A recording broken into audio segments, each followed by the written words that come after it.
Welcome back, everyone, to day 2 of Movies After Midnight, and our Howling week continues. I am... Ow! The Discord noise gated all of that, but I could see you howling on the...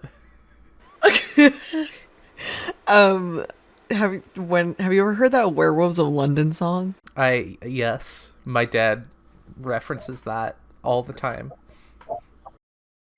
Anytime when I was a kid, my grandparents and I saw the moon, they would be like, "The werewolves are out tonight," and then they'd play that song and we would all howl in the car.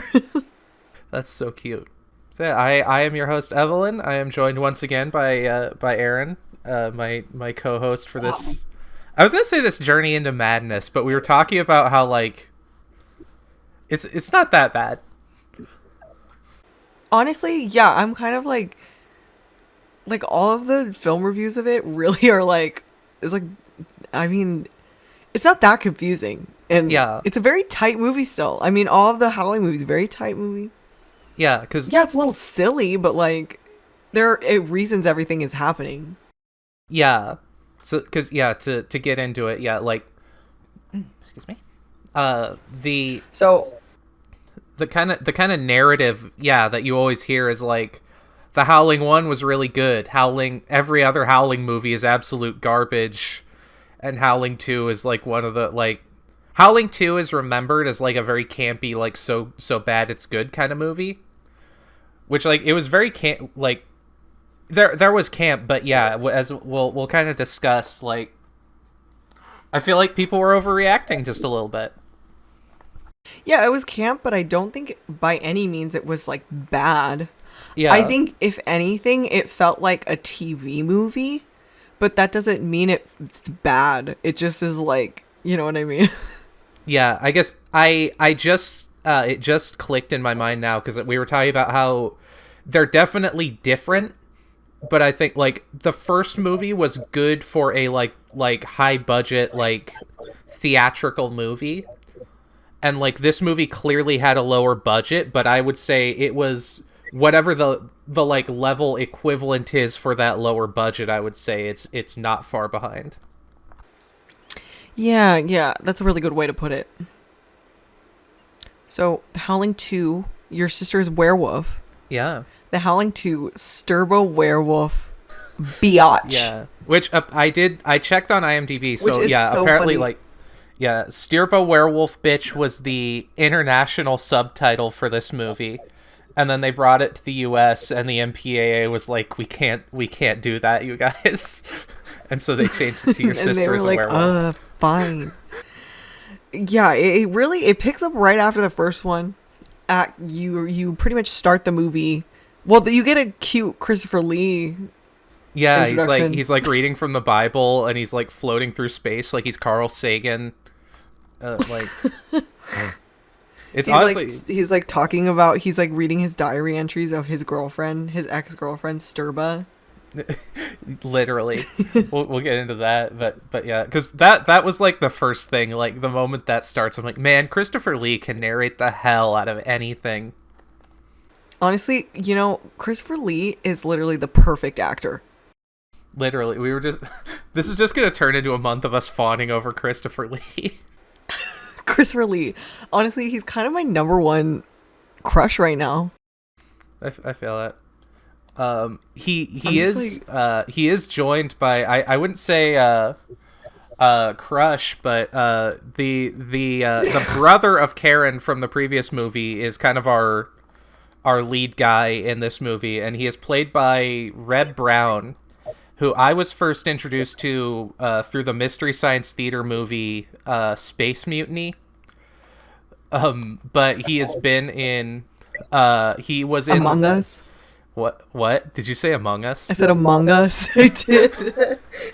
It's so much. Space Mutiny is a movie. Like that's a good and an enjoyable bad movie. But he was your Warrior from the Future. He was Captain America in the 1970s TV movies, where he also worked opposite Christopher Lee. Just to cut in really quick, that makes so much sense. Yeah, he's because like that's kind of the energy he's giving. He's like kind of a lovable idiot, And that's kind of how I read Captain America a little bit. Yeah, for sure. Especially like 70s era Captain America. And he was in like he a was himbo. in a lot of Italian like Rambo knockoff movies, including Strike Commando, which I have a VHS copy of. Oh my god, Evelyn, bring it to close. Bring it close to the camera. Oh, yeah. I'm part of the Red Brown fan club. Is really it's known for, look at this the gun on this poster makes no sense. What is that? It's got like rotating barrels, but it's an M16, and it's got a scope for some reason, and like. But yeah, Reb Brown. Whoa. What a name that is, Reb Brown. What? Sorry. That's just such a name. Yeah, it feels like a foreign person trying to make up an American name. But yeah, so he plays the brother of Karen from the last movie who died on air transforming into a werewolf. Dee Wallace does not return as Karen. Yeah, it's like they're like, Karen White, it's so sad that she's dead, and then it's shot of the coffin. Like, who is that? I hate to say this, I don't want to be rude, but I've never seen this person in my life. Yeah. Interestingly, I guess, well, like, so we it starts at her funeral, and as they're leaving the funeral, there's this well, I guess we'll talk about her a little more later, but there's a woman who's like following them, who's this like decked out in like badass iconic fashion, and she's like a goth queen. I was reading apparently in the original like draft of the script, that was going to be the like hot lady that survived at the end of the last movie. Oh, that would make sense. And the actress was like, I guess she wasn't happy with like how much of her naked and having sex was shown in the last movie, so she was like, I'm never working with you guys again. And so they yeah. Which, like, she's kind of real for that. Yeah, I respect that. But also, like, it makes a lot of sense when I'm like, okay, that was supposed to be that character. Because I said this yesterday. The scene is too long. And I'm glad she feels the same way, because I feel vindicated. Literally, now. yeah. Yeah, that, like, she was literally in it, and, like, yeah. I was like, yeah, you guys could have cut that down by, like, 3 minutes. Because I guess she was like, this is a lot of this, and, like, they'll see a lot of me, and the director was like, no, the flames will cover most of it up anyway, and, like... Dang. But, yeah, so, Christopher Lee basically approaches, I think his name is Ben, the Reb Brown's character, and he's like, yo, your sister was a werewolf, and, like, there's werewolves around, watch out, and he's like, you're literally insane, leave me alone. He's like, I'm scared for my life, who are you? Yeah. But then... Which, like, that is a very interesting through line with both of them, and I'm interested to see if it continues with this thread. But, like, we don't believe this occulty stuff, hard cut to occulty stuff, you know? Yeah, I mean, it's very hero's journey, isn't it? Like, refusal of the call. Oh, that's beautiful. That's okay, film school. Yeah, I was a bit... Also, the way I said that, it's very hero's journey, isn't it? Very hero's journey. But yeah, but also, like, Christopher Lee is established immediately, like, because the werewolves kind of snarl at him, and he just, like, stares back, and it's like... That is the really funny part to me.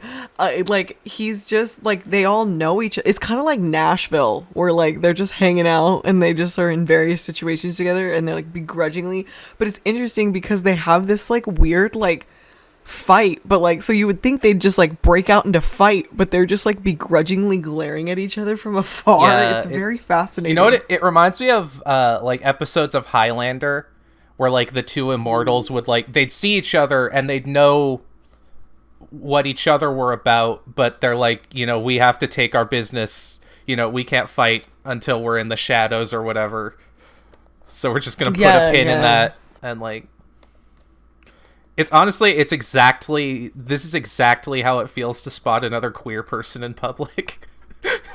You just lock eyes from across the room and like, The like Spider-Man. literally.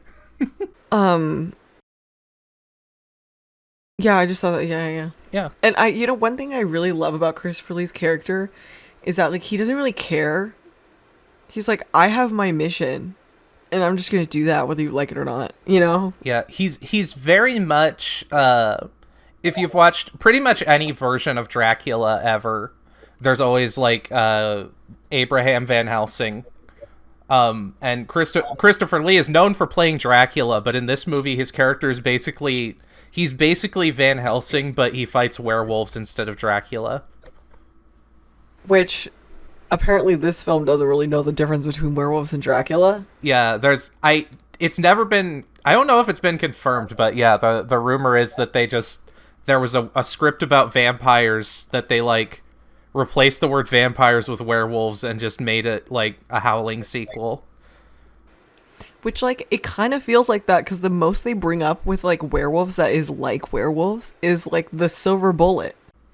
Yeah, and even that, yeah, so, like, a little while later, they go to see Christopher Lee, and he's like, actually, like, they removed these silver bullets, so your sister isn't dead after all, and you need to drive a titanium stake through her heart to actually kill her.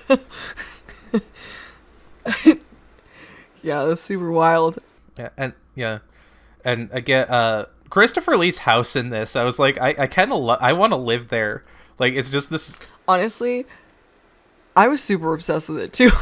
He's just got all these like skeletons and machinery and monster heads and. Yes, but before we get there, we're missing that. So after he notices the werewolves at the funeral, and they have their whole little kerfuffle about the sister, he follows the werewolf women to a club called the Slammer. The Slammer, and there's what band is it? I looked it up and forgot.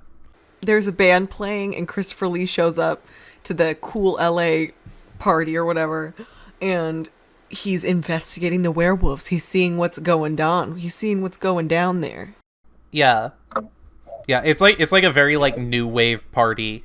Like it reminds me of if anyone has seen the movie Hobgoblins, the band in this movie kind of reminds me of the band in Hobgoblins.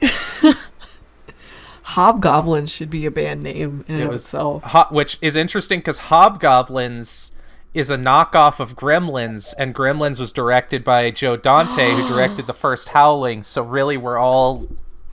Oh my god! What is film but a giant Ouroboros? It's just what is creativity but an Ouroboros? Literally. The punk rock group was named Babel. Babel. Babel. Like the Tower of Babel. Babel. That's so epic. I really love them. They're kind of like if you've seen Phantom of the Opera or Phantom of the Paradise. They're like the Juicy Fruits, where they're just kind of around in the background. Yeah, they're like a funny little through line, even when it doesn't really make sense. Yeah. So the werewolf lady is like, there are these weirdo guys who are like trying to hit on the werewolf woman. Yeah. And she essentially leads them out of the party. And Christopher Lee follows behind, and then they go to a warehouse. We did. So there's one detail, like, people always meme on in this movie where they're like, why is Christopher Lee wearing the same wraparound shades as this other guy who is, like, one of the guys she leads off? And, like, literally there's a scene of a girl, like, handing them to him. So I'm like, I guess they were just handing out shades. The cool club is... So, can I tell a quick story? Ooh, yeah. And it's going to conclude with, I wish there were wraparound shades that they handed me out. Because I went to this crazy show in Los Angeles that was kind of like a back room like the one they go to. Oh, yeah. And it was just an old woman wearing like a super iconic old lady. You know what I mean? She's super iconic, but she was an older woman. She was wearing like this crazy wig. And she had an ensemble of like about 10 different people who were dressed from various eras. And, like, they were all playing pots and pans. And they were, like, kind of like a psychedelic cover band. But I wish they were handing out wraparound shades. I feel like more Los Angeles parties need to hand out wraparound shades. I don't know what the 60s equivalent to wraparound shades would be. Honestly, just hand out the... Honestly, I'm going to be honest. They could have just handed out those ones and it would have been fine. I was like, wow. Oh, okay, wow. So you're in LA and you go to cool, like, funky LA events. Way to flex on us all. But honestly, Christopher Lee looks great in them. They look super cool. Also, he pulls them out, yeah. He really commits. That's one of my, like, you know how people have, like, collections of props from movies? I just need to get those shades. Yeah. We gotta make sure we flag them for when they're at auction. Exactly. But yeah, so she leads these guys to, like, this warehouse. And she like really commits to, like, howling very loudly in the middle of the warehouse, which I love. Oh. Yeah, she's like armed outstretched, looking up, like the actress went all in on that. But this actress, she slays so hard. She is so iconic. Yeah. Which it makes sense that because we were kind of obsessed with her the same way we were obsessed with the girl in the last movie. So knowing that they're supposed to be the same makes so much sense. Evelyn and I were talking about this, how it's super interesting how this film really plays into the, like, visual shorthand for villainy is this, like, decadent fashion persona. Yeah. Because, all the bad guys are like... the plain Anglo-Saxon couple that's kind of boring and plain. They're the true way. Although they're not as boring as the Anglo-Saxon couples in some movies, but we'll get back to that. We'll get back to that in a second. We'll get back to that in a second, because that was a lot, but... So yeah, she... Mariana is the character's name, the werewolf lady, and she, like... Yeah, she, like... Sorry.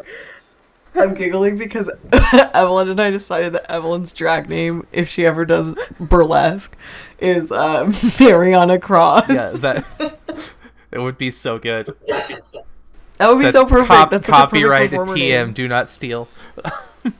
Yeah, do not steal. Evelyn claimed it right here, and we will sue you. Right here. We will send our werewolf clan after you. This episode is me announcing my drag career. Yeah, exactly. We'll send the wolf clan after you if you take that. Is the deep pull. That's the deep lore. Idina Menzel, if you're listening, we're so sorry.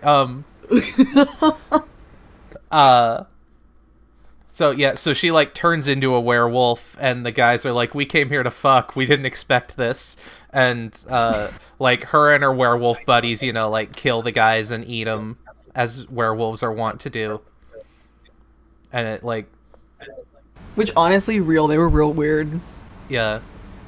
I said I think, because we were talking about, like, Aaron was like, did these guys follow her, or did she invite them? And I was like, I think it's kind of like that part in VHS where the girl, like, is a predator who feeds on predators. Which, like, you know, real. It's low-key, it's a very exploitative movie, but it's also, like, the villains have a lot of girl power. Yeah, it was an interesting exploitive movie in that, like, yeah, everybody's, like, getting naked, and yeah, they edited her boob in 17 times in the fucking credit sequence. Yeah. But, like, there were a lot of really surprising moments. Like, they felt like they were characters that had actual depth. Yeah, like, maybe... Yeah. Do you think we were attributing depth to them because we liked them, or, like... No, I think there's an actual, like, werewolf subplot going on. Like, you know what I mean? Like, when they have their, like, moment or whatever. So, I guess, well, that's kind of getting ahead of ourselves, but I guess I'll go into it a little bit.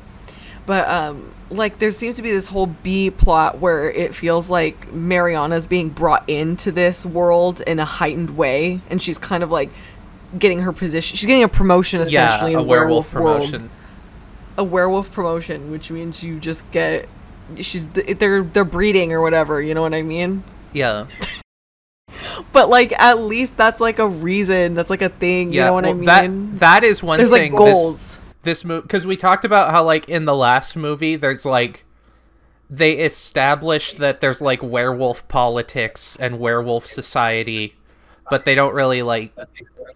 It comes in kind of late, and so it doesn't really like build that into anything. And this movie does, as weird as it gets, like it does a better job of like I understand and feel like there is a society, like a culture that these people belong to, and like Yeah.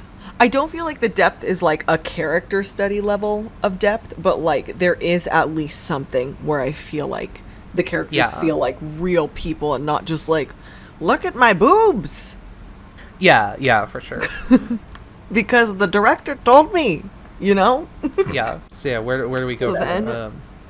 So then that morning everybody gets them, and then so Stefan then gets a visit from the brother and his girlfriend. She really believes everything Stefan has said about Karen White. Stefan is she's Christopher like trying Lee. to get to the bottom of it. I don't know if we established that. Yes, Stefan is Christopher Lee. So the lead guy, who is Karen White's brother, his girlfriend believes Stefan and is like, Stefan's telling the truth. We need to go hear him out, blah, blah, blah. We need to go see about your sister. And he's like, begrudgingly goes along.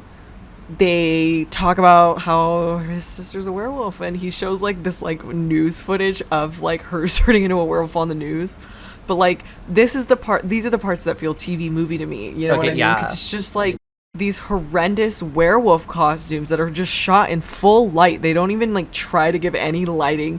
Like I feel like interesting lighting would have like saved a lot of the werewolf costumes. That's like my one critique is the werewolf costumes. Yeah, which again, because half of them look like Sasquatch outfits. Yeah, which again there was there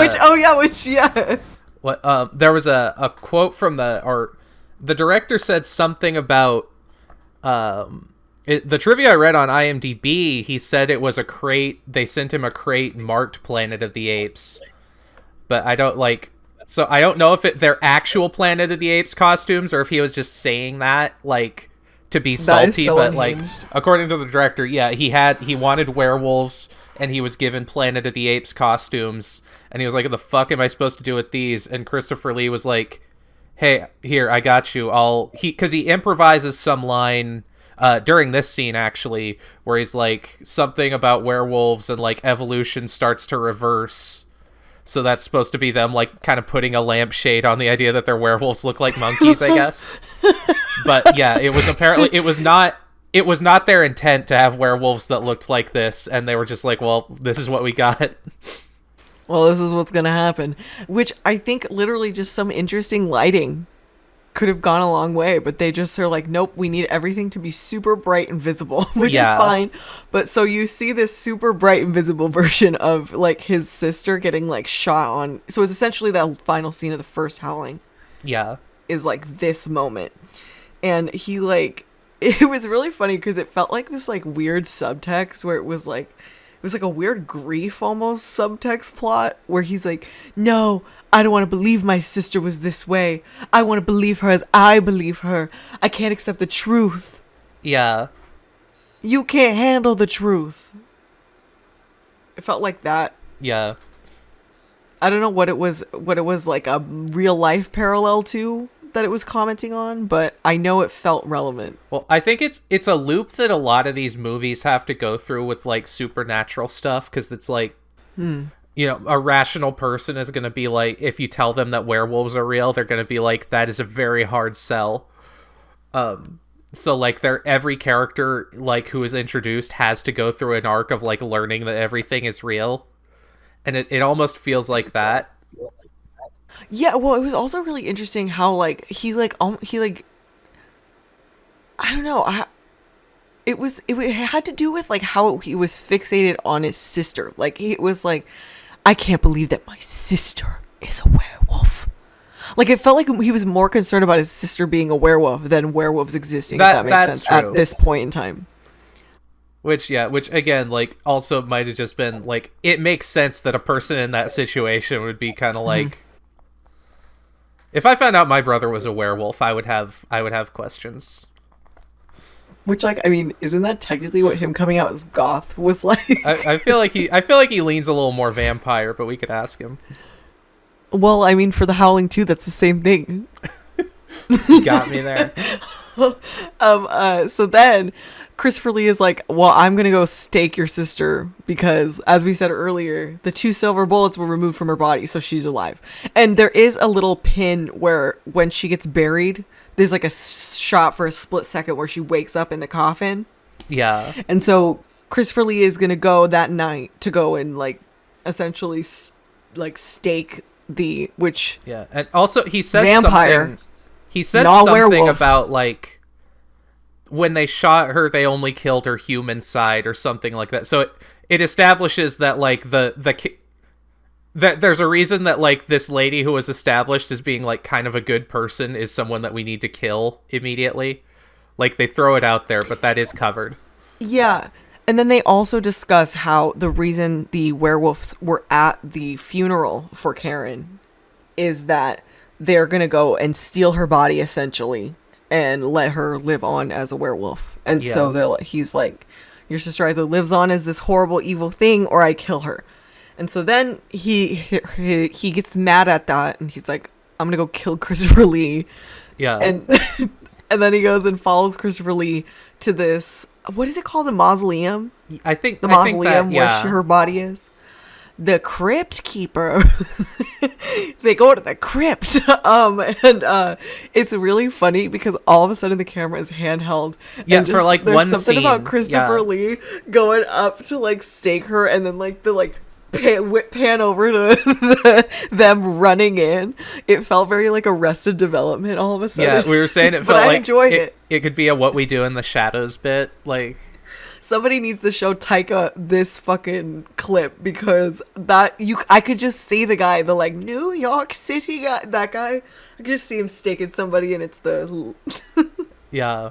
But yeah, so then like she wakes up and like Christopher Lee is fighting her, and then some other werewolves show up, and so that's and she like has to turn into a werewolf there for her brother to believe that she is a werewolf. Yeah. Also, I wrote down in my notes because you can see like the little thing. It's like Karen White, born 8/8/59, and I'm like, oh my god, Karen's a Leo. And then Leo, which like we were saying, we spent a hot minute talking about like honestly, transforming into a werewolf on live TV is the most Leo thing someone could possibly do as a werewolf. She was like, write a novel about it, write a book, do a press release, do an interview, turn into a werewolf on live TV. The answer is clear. How else are you going to tell people there are werewolves? And yeah, that just killed me, and I had to make sure we covered that. I think that is so hilarious. And so, yeah, they get ambushed by all the werewolves. I mean, all the apes from Planet of the Apes. Planet of the Were-Apes. Planet of the Were-Apes. And there was a little bit of a kerfuffle, but they catch some guy outside. Yeah, it's like they tie him down with like a little net. It made me think of in Kung Pao, where they're like, I will catch him with a tiny net. That was exactly what happened, though. But yeah, I think they like wounded him earlier, but like yeah, they tie him down, and Christopher Lee is like, where'd everyone go? And then he brings up his ex-girlfriend Sturba. We were talking about this. We have like a whole fanfic figured out because like, I mean, I think it goes back to the like Dracula Van Helsing thing where like they established that like Christopher Lee and Stirba, the Queen of the Werewolves, have like there's some history between them. Like they've done this before, and I'm like, I want to see that movie. Yeah, and they may is the history romantic? Maybe they fucked, and like that's. And that's why Christopher Lee is on the hunt across the world to find the woman he once loved and kill her for all of her grievances. Exactly. That's my canon. That's so sexy. That feels like I feel like that was an in-joke of some. I think it was, but Christopher Lee has already offered essentially to like bring these two into the fold and like you know help me take down all these werewolves that did this to your sister, and then we'll start by like staking your sister and making sure she's dead and blah blah blah blah blah. And now after this point in time, the call is finally answered, and they go to none other than the werewolf hotspot, Transylvania. Which, like, I guess, like, in the modern day, you don't think, like, because a bunch of people bring up Transylvania as another vampire thing, but I feel like, at least in modern pop culture, like, Transylvania is, like, kind of a catch-all, like, monster place, at least in American pop culture. I feel like I personally only heard it vampires. Okay. But then we talk about the like Universal Wolfman and like all that stuff, and they all go to Transylvania. So yeah, honestly, although I think it does make sense. Yeah, because I watched the Wolfman the other night, and I forgot that that is, I think, set in like England somewhere. So yeah, it's like set in Wichita, Kansas. That's crazy. What? No, I'm just kidding. Oh, I thought you said Wichita. I'm just picking it randomly. Oh no, I said Wichita, Kansas. No, it's clearly set in Forks, Washington. Exactly. So yeah, they go roll up to Transylvania. Yeah, and after this, we do get to shift gears for a little bit. We get to hang out with the cool cult of werewolves. Yeah. Like, it's honestly, like, they're again, they're evil, but they're really cool. Yeah. It essentially hard cuts to the cult, and they're awakening Sturba. And she's like this old woman, and they're sacrificing a virgin so that she could become young again. Yeah. And they just do that. Yeah, and she like sucks the life out of her like she's sorry, girl. Shang Tsung. Actually, yeah.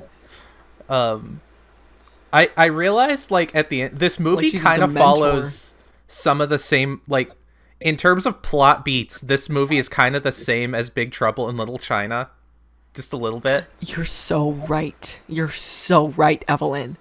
Like, yeah, oh you my replace Christopher Lee with Egg Shen and like. So my canon, right? My life canon, right? League of Extraordinary Gentlemen was an incredibly significant movie to me. When I was in elementary school, like late elementary school, I would watch it morning, noon, and night over and over again. League of Extraordinary Gentlemen. I loved it. It's perfect. The movie that League of Extraordinary Gentlemen before League of Extraordinary Gentlemen was Big Trouble in Little China. I loved Big Trouble in Little China when I was a child. They're both so good. I feel like we need to do a League of Extraordinary Gentlemen episode someday, because like I would love that. I could probably still quote it word for word. By League of Extraordinary Gentlemen episode, I mean we reenact the whole movie. Like, we have scripts and just do like a live reading. Reenact the whole. I would love that, and yes. Yeah. And I was the boy. But so yeah, they do a ritual, and Stirba like sucks the life out of this girl and like becomes young again. And I was like, this is just what conservative media outlets think trans women do to like gain our estrogen. Honestly, you could just take a still from Sturba and her like cult, and then just put, "This is the future liberals want."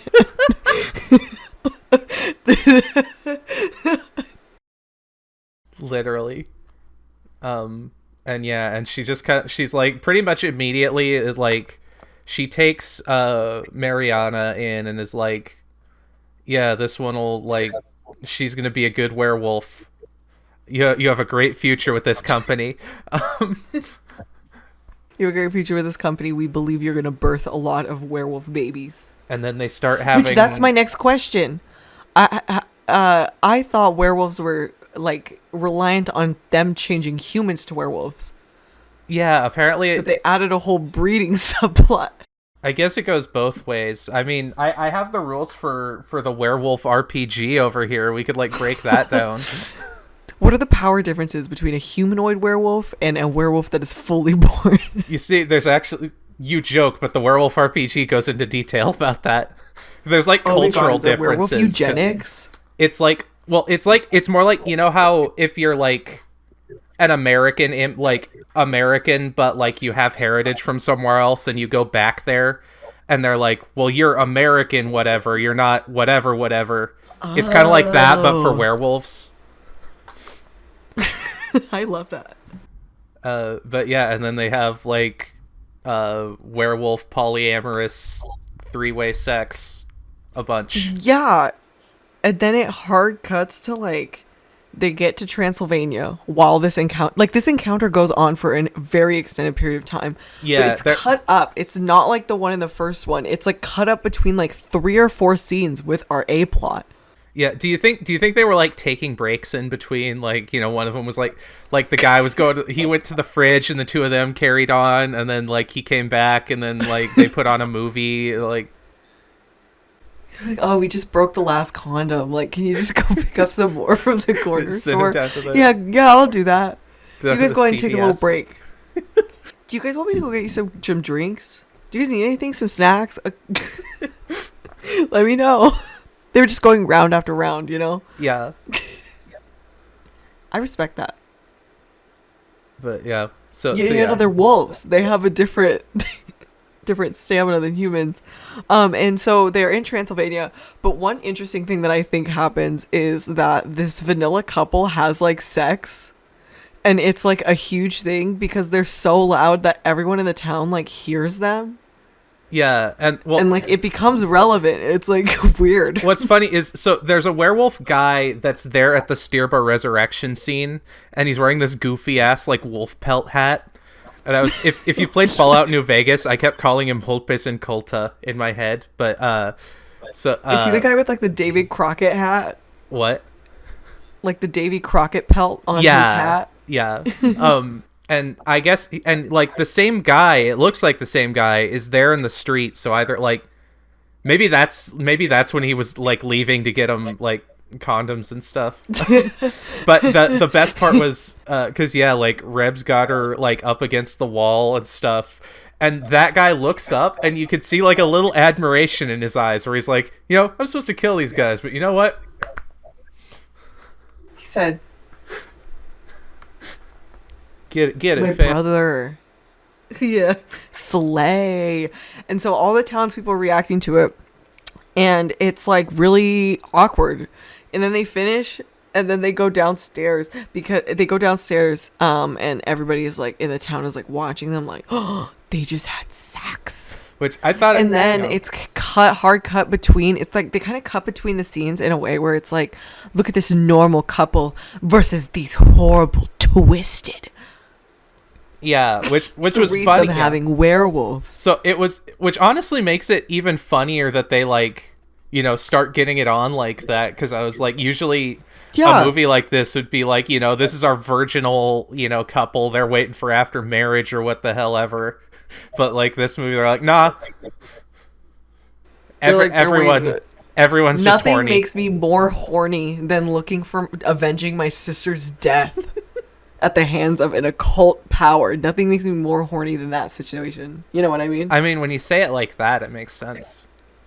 You know what they say? Everybody gets laid at the funeral.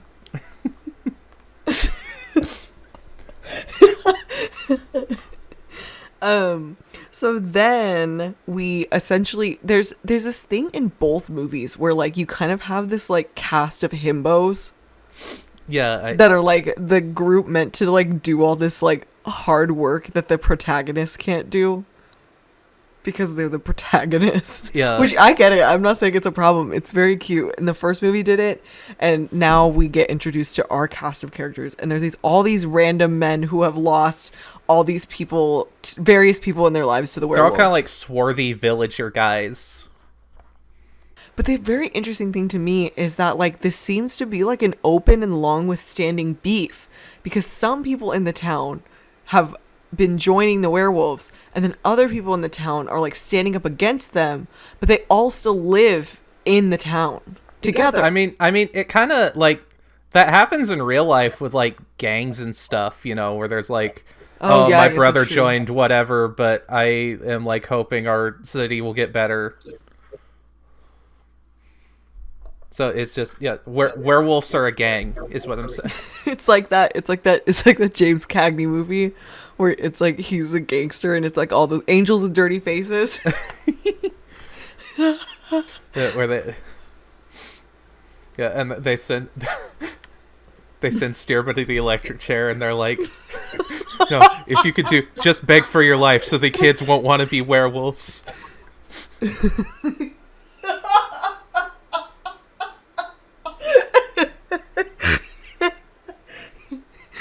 Beg for your life so that these kids know that having a threesome is wrong.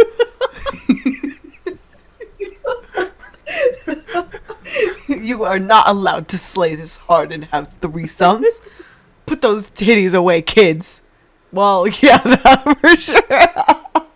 So they don't grow up to be. What did they call her in the beginning? The queen of the harlot or something? She drops like 3 or 4 different titles for herself. Well, because he's quoting Revelation at the start, so yeah, it's whatever that Bible verse is.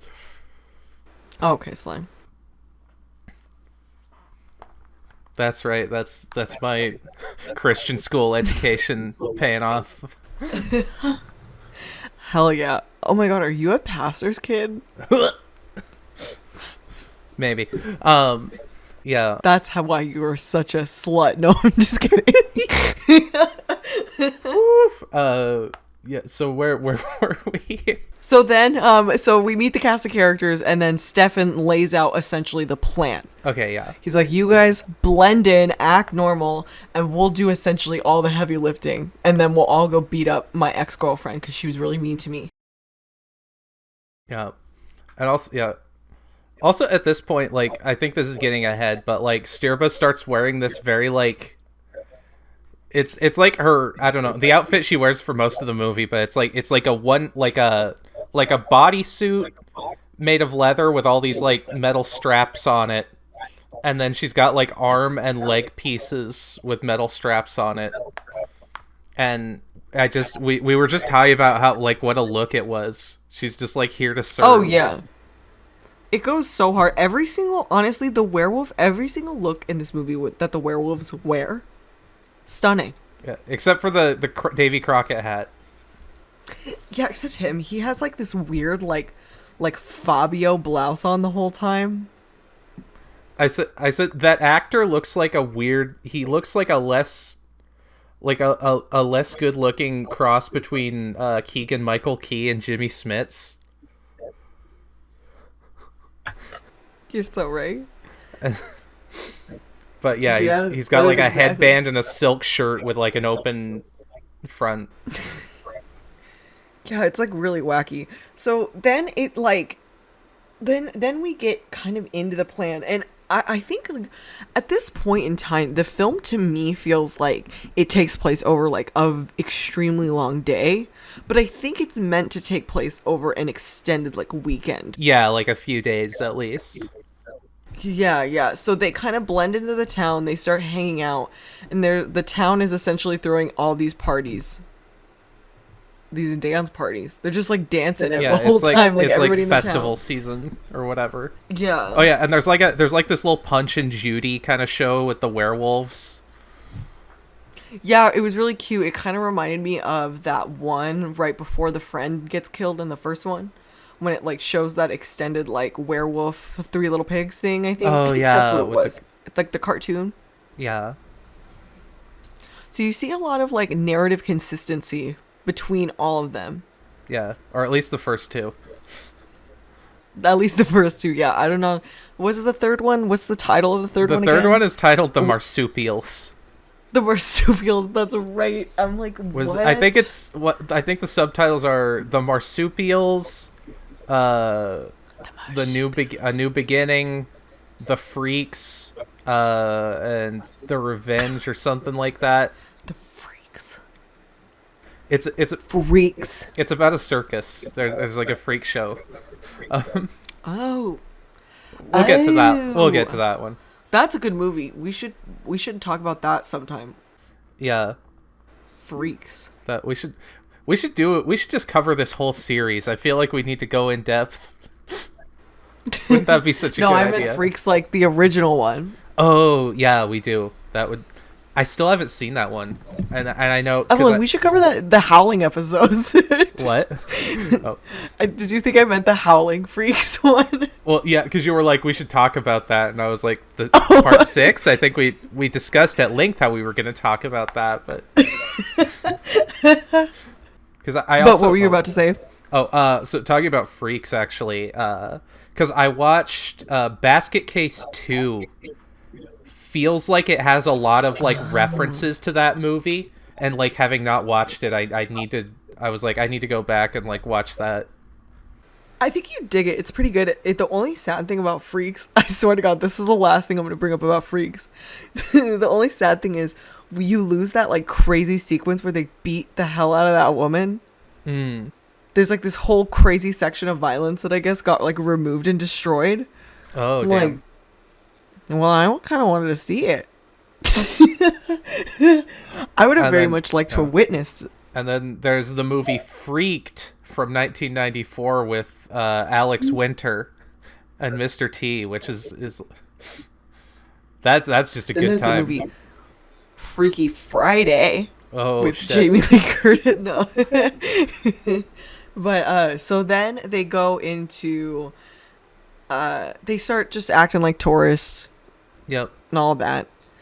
And, you know, it's super interesting because I feel like at this point in time, the film kind of like shifts. And I feel like it becomes Christopher Lee's movie a little bit. Yeah, a little. Because something happens where doesn't our Reb, our lead guy, he runs off because he's like, I'm gonna go to this castle without Christopher Lee, and he takes the one guy with him, and that's also where it felt very like Big Trouble in Little China, Star Wars, where you have like the bad guys in their fortress and the good guy. There's like a couple of invasion attempts before the good guys like break in and actually like get stuff done. Oh yeah, it's got that solid 3-act structure.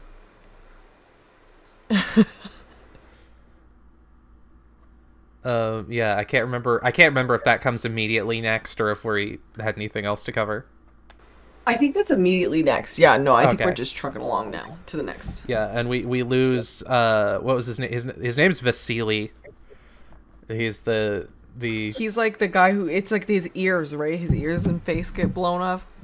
Yeah, because because it's like they establish. I guess the werewolves like howling. They're like chanting it. She's chanting in Latin. Oh yeah, And that's doing, right. like, That's this when ritual. she starts. Yeah. And she has this like Rita Repulsa staff with a gargoyle on it. Yeah. And so yeah, they start chanting, and the chant can like I guess make your head blow up. And so Vasily is like, here, take these earplugs. They're like consecrated earplugs, and so they like both put them in. Which, like, I think this is a good time to just mention that we are also introduced to like a lot of random items. Yeah. And like the items are so silly. It's like they're like video game items. Well, I feel like shit you'd be getting like Castlevania. I missed it, but someone said when Christopher Lee is mentioning items he just casually says something about the Holy Grail. He just has the Holy Grail. Yeah, that's so funny. Which again, there's history to these characters. We need our Howling 2 prequel. We do, Evelyn. I think you should direct it.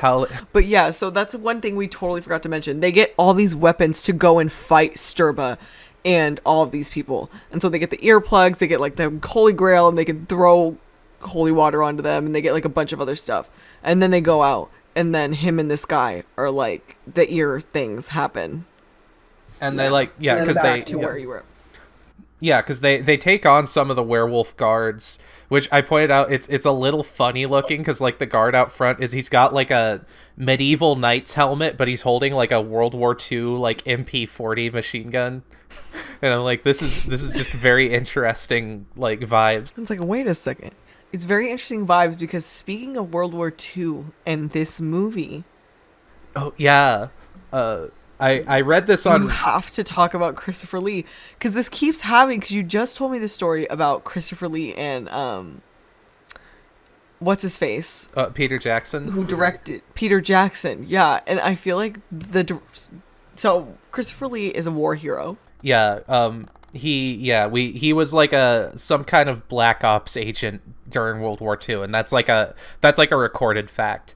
But I guess during the filming of this movie, according to IMDb, they arrived in was it Prague that they filmed it? Czechoslovakia. They arrived and Christopher Lee was given this hero's welcome because he'd killed like a Nazi official that was like presiding over the area like years before.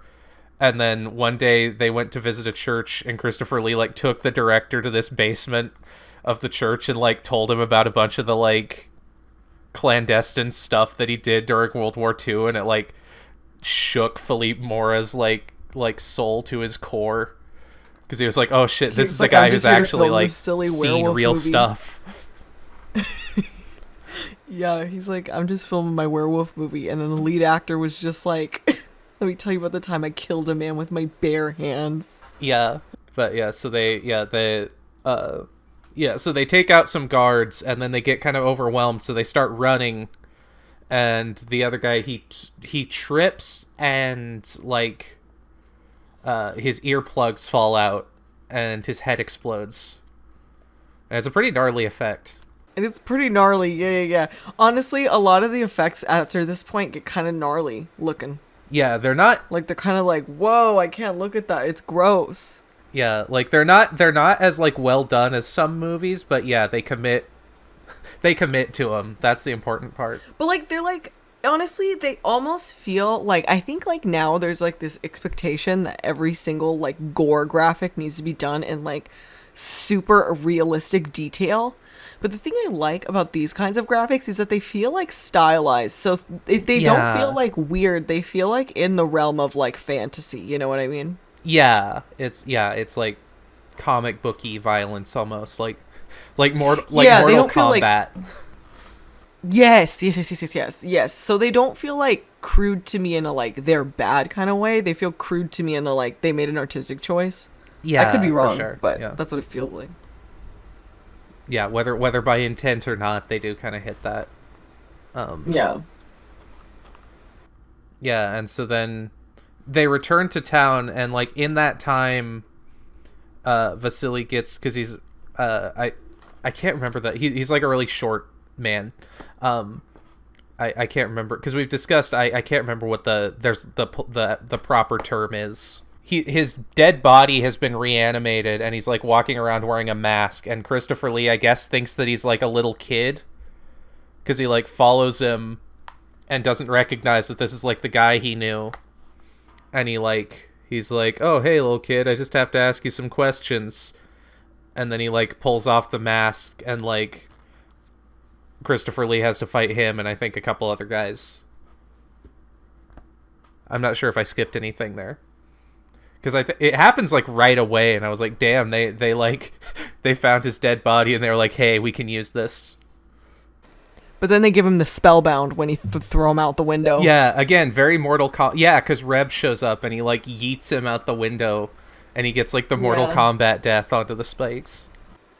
It's kind of sad because I kind of liked it. Yeah, he was like, it's definitely one of those like, which is fine because like there's a couple characters like that, like you mentioned, like we get this cast of guys, and they're all pretty generic guys, but at the same time, like when they die, you're like, oh man, that guy died, or like when they kill a monster, you're like, yeah, go for it, buddy. Yeah, but there's also, it's very important to mention that with all of these men the whole time, there has been one that has been kind of like showing them around the town the whole time. And he's with them during the little like wolf thing. And he has this little aside where he explains like, wow, wolves in sheep's clothing. That's so evil. Yeah. I couldn't possibly. Okay? And so in the woods, she gets what is her name again? Wait, the girl? Yeah. Jenny, I think. Jenny. She gets separated from everybody and she's with this guy. And he like attacks her and like tries to like sexually assault her. Yeah. And our favorite Sturba werewolf bitch comes in and it says, what the fuck are you doing? She like, yeah, she like essentially beats his ass. yeah, she like kicks him or like stabs him or something, and she's like, take him away so he can learn something about like learn some manners or something. And it was like, I love that. Like she's evil, but she's a girl's girl. She's got standards. Exactly. She might hate that bitch and want to sacrifice her, but she will not be a bystander. Yeah, literally. So and what's honestly, your that was excuse? one of the details that was super interesting because in an exploitative piece, I think that was very interesting. Detail in an exploitative piece. Yeah, because I was expecting like the husband to come in and save her. Yeah. Or something, or Karen's brother to come save her or whatever. I don't think they're actually married. Yeah, they're living in sin. They're gonna have to get forgiven after this. They need to confess. But yeah, it just made. I feel like that again. So then, like we get enamored with like the evil hot girl character in a Howling movie. Exactly, because they're so cool. Yeah, literally. And so then she kidnaps Jenny and takes Jenny away because they're gonna sacrifice her. I think so. Or they're gonna turn her into a vampire. I mean, werewolf. Yeah. Werepire. Oh. Vamp wolf. Yeah. Well, because later they're torturing her, so I wondered if they were like trying to get like answers out of her about like where everyone else was. But also, I guess, like, we established that Stirba, like, takes youth from young women, so they might just be keeping her on hand the next time they need to, like, do that. Mm-hmm.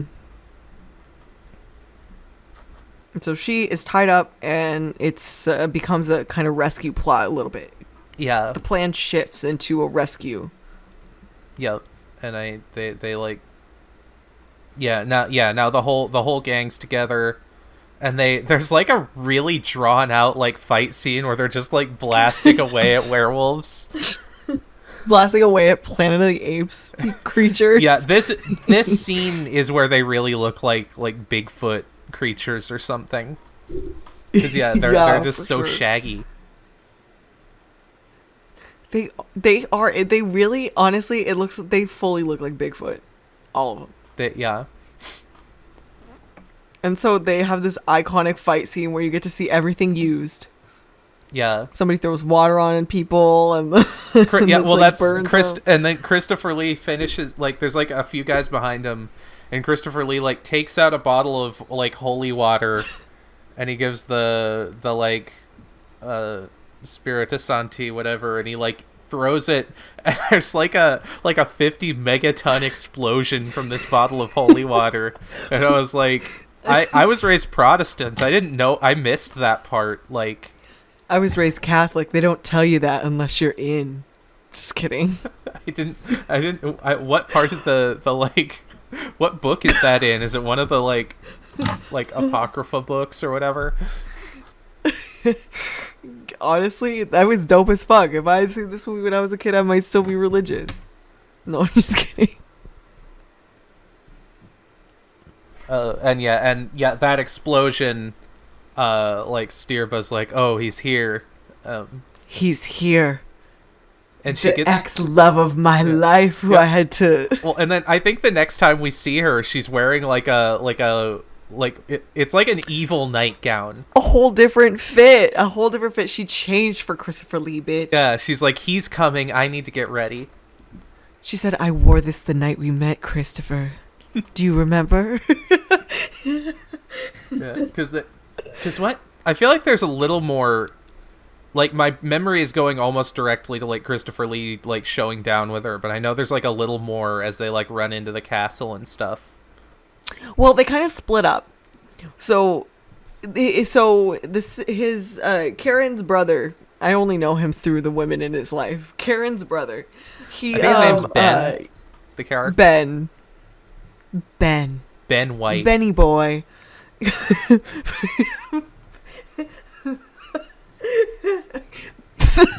Sorry. Don't die. I told this to Evelyn, but I need to just say this because if anybody else is listening and wants to like look and verify this for me, like the lead Jenny, she literally looks like a Precious Moments doll, like all grown up. It's very surreal. Anyway, back to Ben. I mean, she doesn't now because, like, in this scene, she's like all covered in blood and kind of looks like Carrie. Yeah, now she does it for sure. Yeah. But so Ben goes to save her because that becomes his priority when he realizes that she's been kidnapped. And then Christopher Lee is super hyper fixated on Sturba, and I think it's kind of treated as his like fatal flaw in a way. Yeah. Because it's what eventually leads to his demise. So he goes off on his own to go and take out Sturba. Sorry, I just got very like so Jane Butter or not Jane Butterfield. Annie McEnroe is the actress who plays Jenny, and she plays in Beetlejuice. She's like the realtor that owns the Beetlejuice house. Oh my god! I just had to share that with you guys. I mean, in what movie? Beetlejuice. Oh wow! Wait, sorry, I didn't hear you the first time. Could you repeat that? Yeah. You almost got me with that one. One more, and he would have been alive. It's such a silly joke, but it makes me laugh every time. It's a good one. So back to what your actual talking about the movie we're here to talk about. So back to the actual reason no, I'm just kidding. I'm just kidding. So Christopher Lee, he becomes hyper fixated on Sturba, right? And so it becomes like his like fatal flaw in it is undoing essentially, because he's so focused on killing her that he goes, and it is kind of a little bit. It's kind of like he kind of treats it as a suicide mission almost. Yeah, well, I'm 50. I don't know because if it was him like and his long lost love can't exist without the other. Yeah, so they must go down together. Yeah, well, I don't know if it's even a fatal flaw as much as just a like. It's almost like more of a more fatigue kind of thing. Because I went to college and I can use Latin words. Like where he's like accepted that like the only way to ensure that she's taken out is to put himself in a place where he's also probably gonna die. So he's just committed because he knows he can't live without her. I mean, maybe. Oh, sorry. They're just my OTP. Again, because during this fight, she's like, she awakens her like the gargoyle on the top of her. Oh yeah, because the there's like a priest with him that gets there first, and the gargoyle she like awakens it, and it like flies at the guy's face and like shoves its tail down his throat until he dies. The gargoyle was a wonderful detail because you can kind of see it getting more and more powerful on the staff throughout the film. And this is really like the payoff for that like background thing that's been happening. But it's a really weird death for sure. It was one of the gnarly moments where I was like, I don't know if I can watch this. So a reviewer I watched called the gargoyle Salacious Crumb, which I thought was funny. Yeah, Christopher Lee gets there and he's like, Stirba tries to use her like magic on him.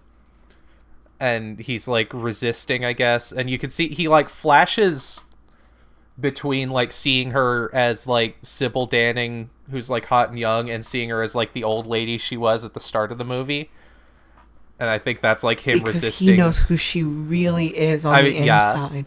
Because he's seen her at every single stage of her. Well, but then she keeps. Well, then the like subtext becomes text because she's like, we can be together and stuff, but she also alternates between like we can be together and calling him, being like, come join me, brother, and like she calls him brother like 2 or 3 times, and I'm like, does she mean like actual like sibling brother, or like in a metaphorical like? This is how I read it. She says brother first, and then she goes into the love stuff, right? So she's trying to like, she's like no, you're just my brother. No, I just see you as a brother. No. She's trying to brother zone him. So she's trying to neg him into like faltering to her mind control. I see. Exactly. She wants him to be like, what do you mean you only see me as your brother? You know how you see me. But yeah, and then like Christopher Lee gets up close to her, and it's like, oh no, is he like fallen into her magic? And then he just like stabs her. You're literally like, are they about to fuck right now? he ran her through, that's for sure. He wants to. You could tell. And then like she catches on fire, and because he's right there, he also catches on fire, and so they're kind of like on fire together for a while. And she goes, now we can be together forever. She actually says that. She does. That is a line in the film, yes. They are in love. This is we need to put this up on AO3, Stefan/Stirva. No, we don't. We need to get a log line, and we need to register it with the WGA. Okay, perfect. Put our treatment up on AO3 for feedback, and then then exactly. Ready to strike once the strike is up. No, I'm just kidding. But so then after this, Karen at the same time, cut back to Karen, and they're rescuing her. Is that what happens next? Right? Yeah, or Jenny. Yeah, Karen's been dead. Jenny, for the whole Karen. movie. Oh, jeez. But yeah, then like after Karen. that, yeah, they rescue her, and they like run back into town, and there's like a guy who I don't even think is part of the werewolves, but Reb just like, he shoves a gun in his face and he's like, where's the nearest airport? We're leaving this fucked up place. and he's like, and the guy's not even kind of phased, because he's just like, and so they're like, okay. Yeah, I can't blame you. We outie, we're done. So then hard cut to they're living their domestic bliss. Yeah. As a, a heterosexual white couple does. Yeah. And no, never mind. Never mind. What were you going to say, Evelyn? I'd like you to share with the class, Evelyn. Procreating missionary style and only for procreation. Exactly. Listening to Barry White on the radio and eating peanut butter and jelly sandwiches.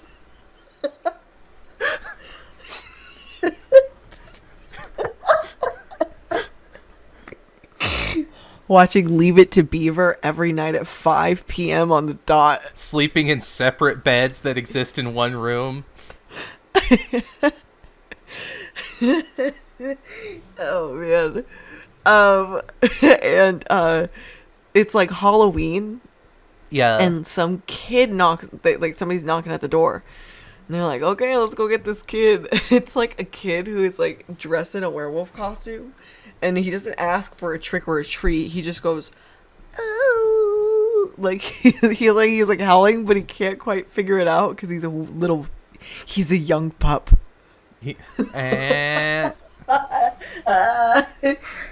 That's an Evelyn and I joke. He's a young pup. And they're like, that's really weird. I don't really understand the blocking. Do they go over to the neighbor's house? Because he's like, I wonder where that kid came from, or she's like, where'd that kid come from? And he's like, oh, probably the neighbors. And she's like, no one lives there. And he's like, yeah, they moved in. And she's like, well, I've never met him. We should go say hi. And so they go to the neighbor. Yeah, it's still a very weird, like, decision in the Kind of moment. looks like the same hallway also. Yeah.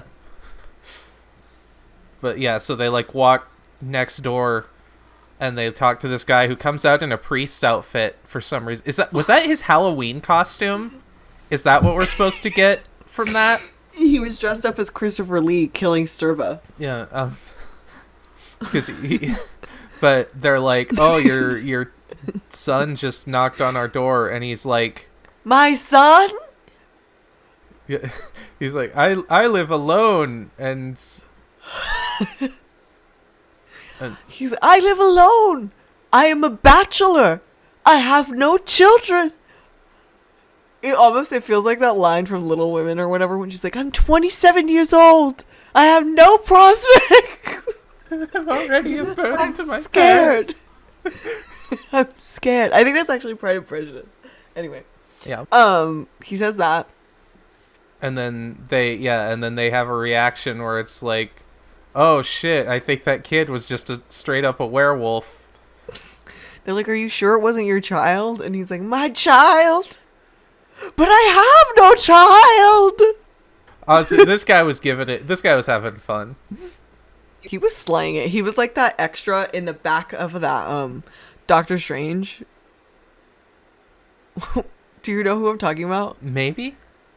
There's this like section with like Doctor Strange and he's sitting in like this church or whatever, and behind him, in the row immediately behind him, there's like this actress with like white hair and she's just giving it her performance her all. Okay, I do know who you're talking about. And then their werewolves are real. Yeah, also the title card came up and it said the werewolves will return.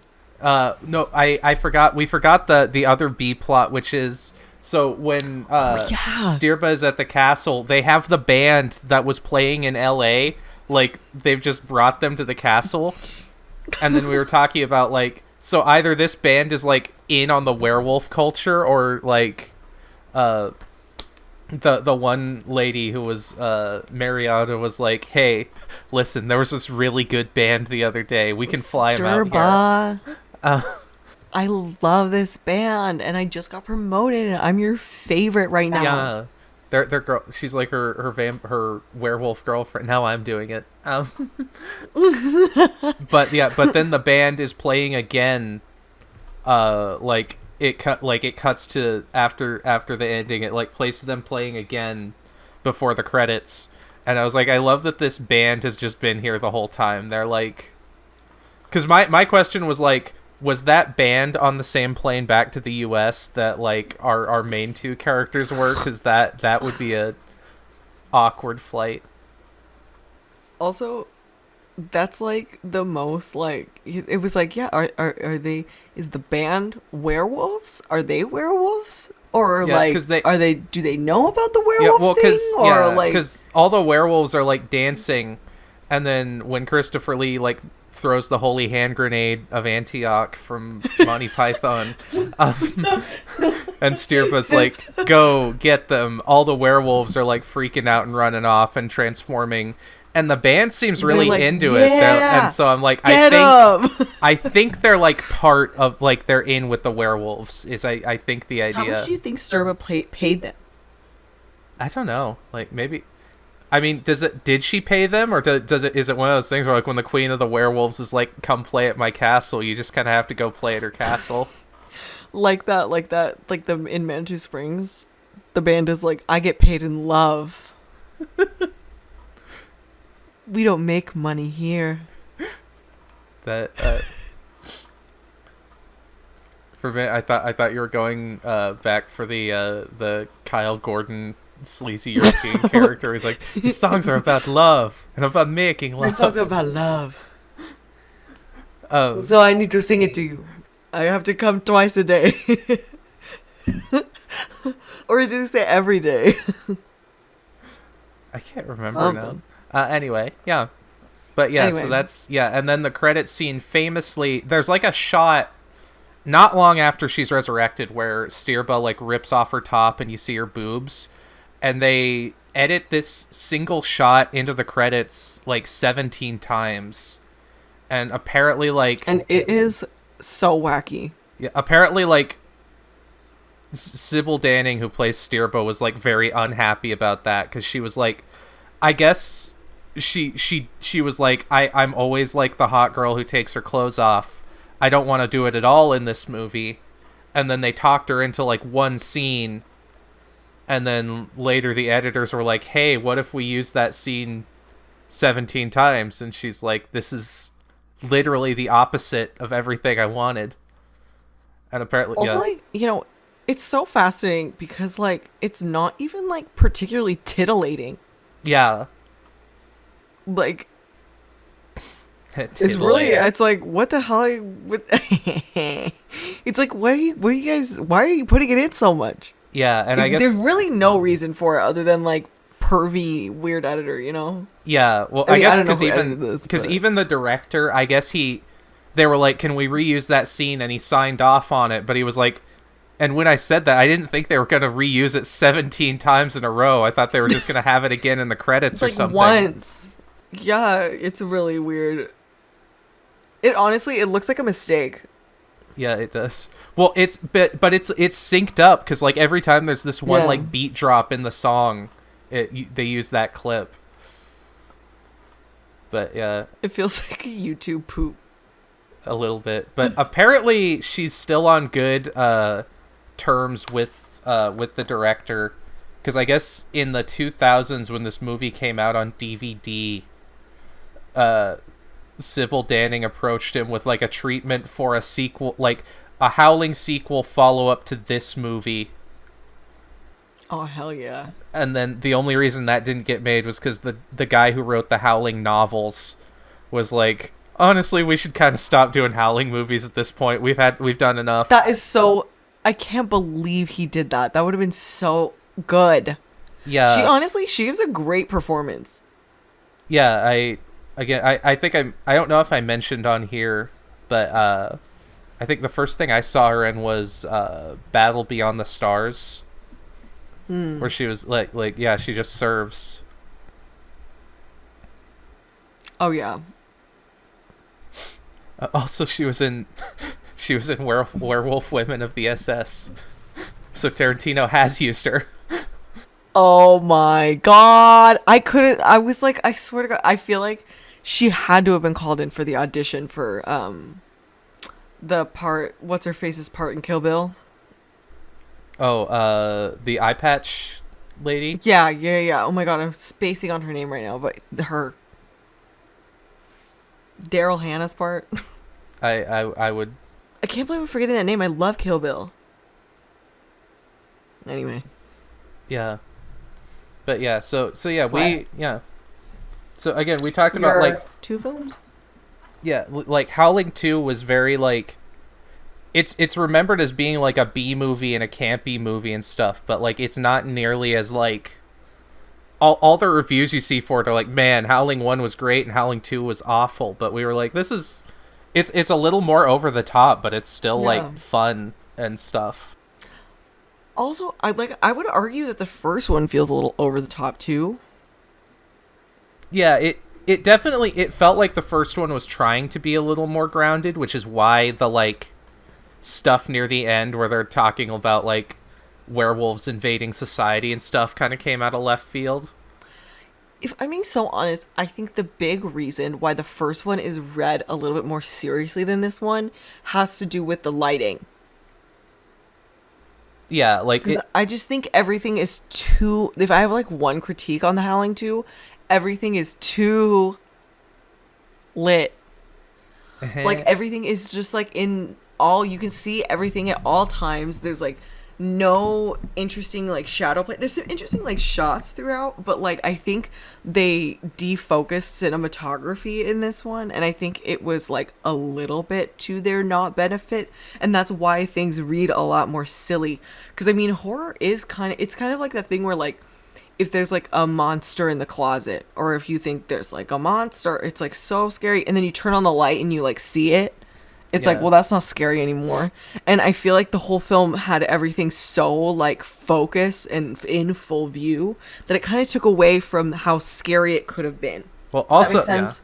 yeah. Well, also, especially since like the werewolves weren't, they weren't costuming wise what they wanted anyway. It's funny that they didn't like lean more into lighting to kind of like hide that or work around it. Yeah, they should have done what they did in Possession and just kind of like show the thing in the dark. Yeah. Because like spooky lighting, but because well, apparently even Philippe Mora, who directed this movie, isn't like super hot on it because it's been. I guess originally he planned for it to have. He almost, it seems like, wanted it to be more of a horror comedy, and to have like some added stuff, and then all the comedic stuff was kind of cut out, and he felt like it didn't match the movie he wanted to make, so he's like just not happy with it in general. To be fair, it's still kind of funny. Yeah, I would say like I would say I enjoy, like, the first movie is like a really good, like, well done movie, but I would almost say I had more fun watching this one for sure. Yeah, I would agree with that for sure. I liked it. Yeah. And what it makes me wonder where the Howling series is going from here. Whoa, what are we talking about tomorrow, Evelyn? Some marsupials? We're going down under for a film. Good day, mate. Yeah, which put actually some shrimp on the barbie.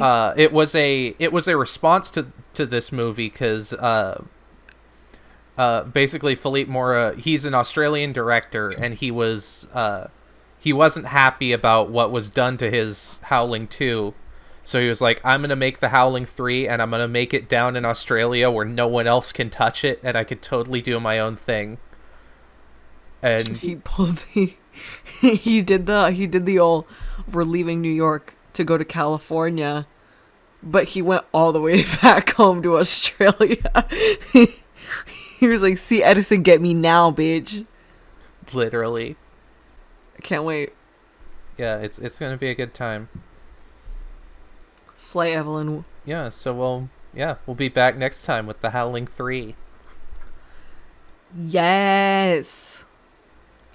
Yeah, I need to figure out like closing, like how to close these out, because I feel like we always kind of like fade out or like peter out. That's true. You can find me at Aaron on Instagram. That's where you can find me, Instagram. That's the only place you can find me. You know what I mean? Don't look for me anywhere else. I don't want to see you there. That's a vibe. And you can find me at EV Override on Instagram, Twitch, the X Twitter website that may or may not exist within a few months, and Blue Sky. Blue Sky? It's Blue Sky. It's like the thing everyone's like like a bunch of people are like, oh well, it's the guy who used to own Twitter and sold it. He basically went and started a site that's just Twitter again, and a bunch of people are like fleeing there in preparation for the collapse.